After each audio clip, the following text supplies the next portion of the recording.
नमस्कार, मैं वैद्य राहुल साळुंके। आज का हमारा लक्षण है निद्रानाश। ये लक्षण जो है वो बहुत से रुग्णों में पाया जाता है। बार बार ये लक्षण लेकर रुग्ण आते हैं और सभी एज ग्रुप के लोग ये लक्षण लेकर आते हैं। तो इस निद्रानाश के बारे में मैं कैसे सोचता हूँ वह मैं आज बताने वाला हूँ। इसके बारे में आपको बहुत सारी जानकारी पहले से ही है, ग्रंथ में भी है, चिकित्सा भी आपके पास है और ऐसे कई प्रोडक्ट भी बने हैं बाजार में, दवाइयाँ बनी हैं जो निद्रानाश पर काम करती है। तो ये जो निद्रानाश है ये वार्धक्य में आता है, ये आपको मालूम है। जब उम्र बढ़ती है और वात के काल में जब उम्र आ जाती है, वात का काल होता है, तब वार्धक्यजन्य निद्रानाश होता है। और जो कम खाना खाते हैं, जो लंघन ज़्यादा करते हैं, उनमें भी निद्रानाश पाया जाता है। जो ज़्यादा चिंता करते हैं,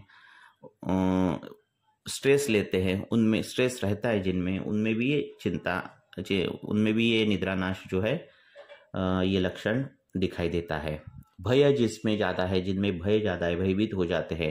देखो हर प्राणी देखो कहाँ सोता है, देखो कुत्ता बिल्ली कहाँ सोते हैं, जहाँ उनको सिक्योरिटी रहती है, जहाँ उनको सिक्योर जगह रहती है, जहाँ कोई पत्थर नहीं मारेगा, जहाँ कुछ नैसर्गिक आपत्ति नहीं आएगी, ऐसी जगह वो सोते हैं प्राणी। तो भय जो है वो उससे नींद चली जाती है। हाँ, तो जो भयभीत लोग हैं, जिसको किसी का भय है, उनमें भी निद्रानाश पाया जाता है। जो क्रोधी है, जिसमें क्रोध ज़्यादा है, ऐसे रुग्ण में भी निद्रानाश पाया जाता है। वैसे बहुत से कारण ग्रंथों में दिए हैं। असुखकर शैया दिया है कि अच्छी जो बेड है या फिर जहाँ सोने वाला है इंसान, वो जो जगह है वो ठीक ठाक होनी चाहिए, सुखकर होनी चाहिए। तो ऐसे इनमें निद्रानाश दिखता है। शूलादि जो विकार है, जहाँ शूल है, वो चाहे कोई पेन हो, सर्वाइकल पेन हो या फिर घुटने में दर्द हो, उनके कारण भी निद्रानाश होता है। वृक्क विकार है, उनमें भी निद्रानाश पाया जाता है। हृदरोग में भी निद्रानाश पाया जाता है। उसके साथ कुछ स्वेदाधिक्य हो या फिर हृदय स्पंदन हो, इसे इनमें ये सब हृदरोग में भी निद्रानाश पाया जाता है। तमक श्वास है, उनमें भी निद्रानाश पाया जाता है, जहाँ बैठकर रुग्ण को सोना अच्छा लगता है। तो ऐसे बहुत से व्याधि है जिसमें हम निद्रानाश ये लक्षण हमें दिखाई देता है। तो ये लक्षण का विचार चिकित्सालय में मैं कैसे करता हूँ, इसके बारे में ये लेक्चर है। तो जो वार्धक्यजन्य निद्रानाश रहता है, उनमें सार्वधिक वात प्रकोप रहता है और इसीलिए ऐसे निद्रानाशों में अब जब उम्र ज़्यादा हो तो 6, 7, 8, 10 घंटे तो नींद लगनी ही नहीं वाली है। तो जो लगेगी 1, 4, 5 घंटा वो अच्छी लगनी चाहिए। तो वार्धक्यजन्य जो निद्रानाश है, देखो अगर एज बढ़ गया है और आपकी भूख कम रही हो, नींद कम हो रही हो, तो व्याधि बलवान हो जाता है। तो नींद अच्छी रहनी चाहिए और अग्नि अच्छा रहना चाहिए वार्धक्य में, ये ध्यान में रखो। तो ऐसे अगर वार्धक्यजन्य निद्रानाश है तो उसमें सर्वाधिक वात प्रकोप रहता है। उसमें अभ्यंग, नित्य अभ्यंग, और वो भी ब्रूहण करने वाले तेल से अभ्यंग, चाहे वो बला तेल हो, अश्वगंधादि तेल हो, कोई भी ब्रूहण करने वाले तेल से क्या करना चाहिए, अभ्यंग करना चाहिए, बस्ती देनी चाहिए।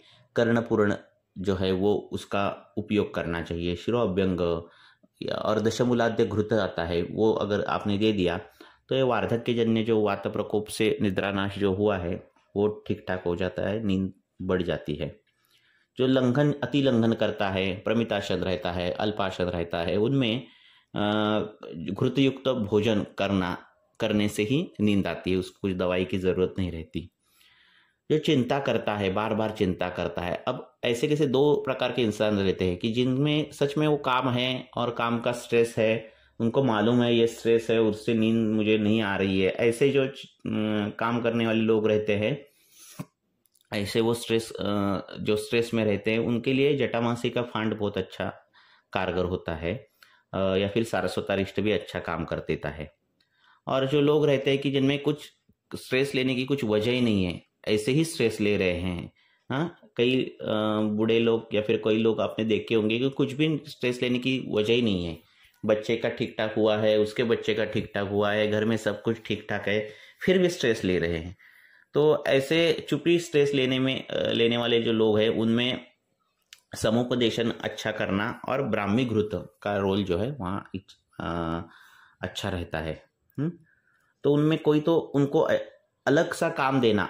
हाँ, कई लोग रहते हैं उनको काम ही नहीं रहता, तो क्या करना खाली टाइम, तो ये चिंता करते बैठे। तो उनको कुछ तो उनकी जो पसंदीदा चीज़ है वो काम देना, उसमें वो व्यग्र अगर होते गए तो वो चिंता कम कर देते हैं और फिर उनको नींद भी अच्छी लगती है।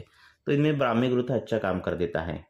जो मैंने बोल दिया कि भय जिनमें है, बहुत से लोग रहते हैं, आपको फिजिकली वो बहुत अच्छे फिट महसूस दिखाई देंगे, पर वो भय से पीड़ित रहते हैं। उनमें किसी भी चीज़ का भय रहता है। साइड के नेबर का भी डेथ हो गया, फिर वो कुछ ये हो गया, तो ये सालों साल ये भय में रहते हैं कि मेरा भी वैसा होगा ऐसे। तो ये भयभीत जो लोग रहते हैं उन्होंने शुक्र धातु पर, ओज धातु पर काम करना चाहिए। शतावरी, अश्वगंधा ऐसे द्रव्यों को सिद्ध युक्त घृत युक्ति लगाकर घृत देना है कि क्या देना है, ऐसे उनको देना चाहिए या कल्प देना है।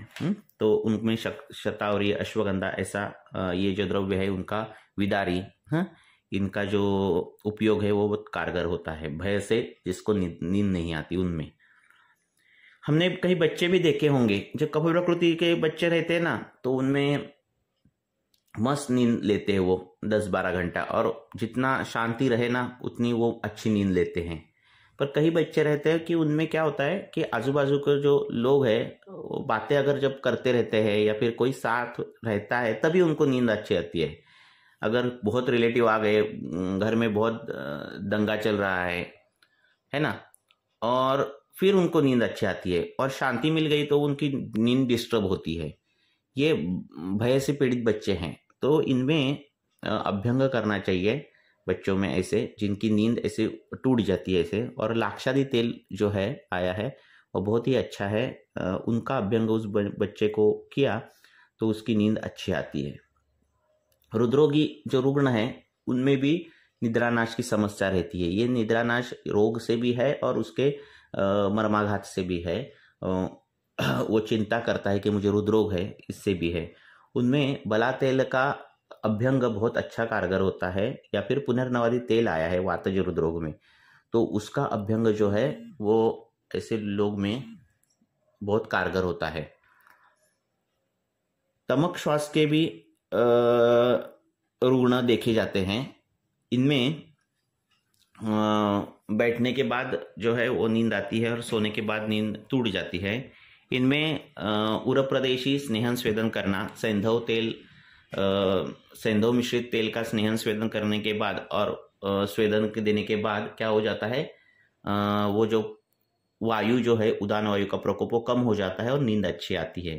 तो उनको स्नेहन स्वेदन से नींद लगती है। बाकी की ट्रीटमेंट का पार्ट अलग है, ये सिर्फ मैं लक्षण के ऊपर ही बोल रहा हूँ। अब जो नींद है उसमें भी प्रकार है कि कईयों को क्या होता है, नींद लगती ही नहीं, और जब लगती है तो ठीक ठाक लगती है, फिर वो सोते सुबह तक सोते हैं, तो स्टार्टिंग ही लगती नहीं। उनमें जो आहार जो है रात का वो घृतयुक्त आहार लेना चाहिए, उसमें घृत लेना चाहिए। नींद लगती नहीं, इसीलिए मोबाइल टीवी ये देखना, इससे क्या हो जाता है, आंखों के सामने रोशनी आ जाती है, और आंखें ये एकमात्र ऐसा अवयव है जो शरीर को बताता है कि सामने रात है या दिन है। अब जब रात होगी सामने तो शरीर में जो कई क्रियाएं हैं वो ऑटोमेटिकली कम होती जाएंगी। पर जब तक आंखों के सामने प्रकाश है, चाहे वो मोबाइल का हो या टीवी का हो, आंखें तब तक बताती ही नहीं ये रात है, शरीर को लगता है दिन ही है। और क्या होता है, वो जो शरीर है वो अलर्ट रहता है। इसीलिए कुछ भी नहीं करना है आपको, नहीं नींद लगी तो भी मोबाइल टीवी कुछ भी नहीं देखना है, सिर्फ आंखें बंद कर शवासन करके श्वास पर एकाग्र चित्त होके सोने का टाइम बढ़ाना है। जब 1 बजे नींद लगती है तो धीरे धीरे 12 बजे लगने जाएगी, फिर 11 बजे लगने चालू हो जाएगी। ऐसे वो धीरे धीरे नींद स्टार्टिंग जो है उसका पॉइंट वो कम होते जाएगा। डायबिटिक न्यूरोपैथी में भी ऐसे कभी कभार नींद उड़ने का, नींद चली जाने का डर रहता है। तो इसमें शंखपुष्पी का जो रोल है वो बहुत अच्छा है। शंखपुष्पी के बहुत से कल्प बाजार में भी मिलते हैं।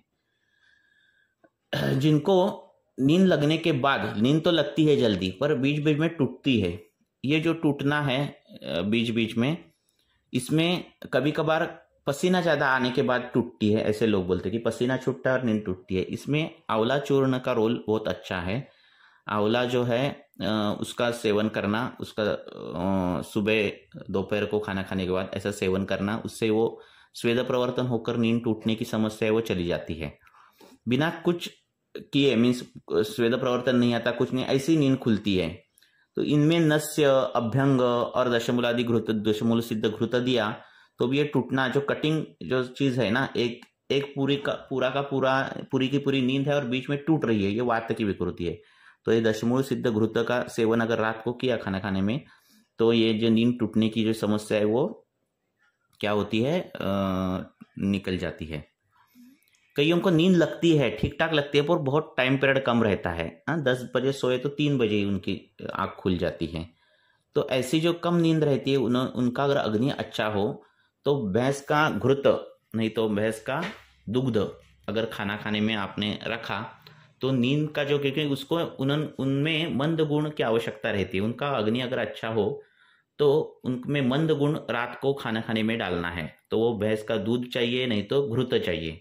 तो खाना खाते समय अगर घृत आपने सेवन कर दिया तो जो टाइम पीरियड है नींद का वो बढ़ जाता है। 3 घंटे की नींद है तो 4 घंटे 5 घंटे तक बढ़ जाती है।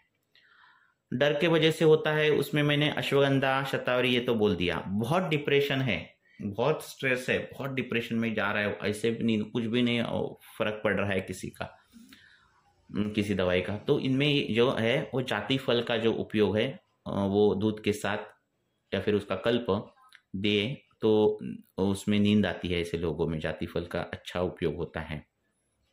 बहुत दवाई खाने के बाद या फिर कोई व्याधि होकर गया, कोविड होकर गया है, कोई व्याधि होकर वो क्षय हो गया है, शरीर का धातु सब पूरे क्षय अवस्था में है, या फिर कुछ न्यूरोलॉजिकल कुछ प्रॉब्लम्स आ गए हैं ऐसे व्याधि से, तो इनमें बला चूर्ण जो है उसका सेवन करना और क्षीर बला तेल जो मिलता है उसका शिरोअभ्यंग करना, इससे क्या होता है, नींद बढ़ती है ऐसे लोगों में। जिनमें अल्सर्स ज़्यादा होते हैं, पित्त का तीक्ष्ण गुण, उष्ण गुण बहुत बढ़ता है और उससे नींद नहीं आती, ऐसे में यष्टि मधु चूर्ण जो है कम मात्रा में दिन में 2-3 बार दे दिया तो वो जो नींद की जो समस्या है वो चली जाती है। शास्त्र में नींद आने के लिए बहुत से उपाय दिए हैं, विवेचन दिया है, कई अवस्था में वमन भी करना जरूरी रहता है, रक्त मोक्षण करना जरूरी रहता है अगर पित्तानुबंधी समस्या हो तो, फिर क्षीर, इक्षुरस, अनुपमांस खाना, ये सब शास्त्र में हमारे ग्रंथों में वर्णित है। मधुर सेवन का अत्याधिक, शालिधान्य खाना, किलाट खाना, दधी, महिष दधी, भैंस का जो दधी है वो खाना, इससे भी नींद का जो टाइम पीरियड है वो बढ़ जाता है। अभ्यंग, नित्याभ्यंग से नींद बढ़ती है, ये तो दिखता है प्रैक्टिकल व्यवहार में। जिनको नींद नहीं आती उनमें अभ्यंग चालू करना। सिर्फ कौन सा तेल जो है वो मैंने बोला, बला तेल कब यूज कर सकते हैं आप, पुनर्नवादी तेल कब यूज कर सकते हैं, ऐसे आप तेल का जो क्षीर बला तेल कब यूज कर सकते हैं, ऐसे तेल जो है वो आप अपने युक्ति प्रमाण से चेंज कर सकते हैं। उद्वर्तन करना, स्नान करना, शिरोबस्ती करना, इससे बहुत नींद की जो समस्या है वो चले जाती है।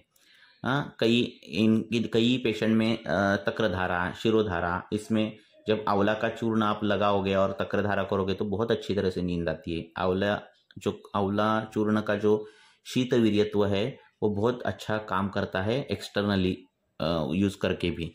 तो ये सब चीज़ें अगर आप करोगे तो ये निद्रा नाश करके जो व्याधि है उसमें आप वो व्याधि जो है या फिर वो लक्षण जो है वो आप दूर कर पाओगे।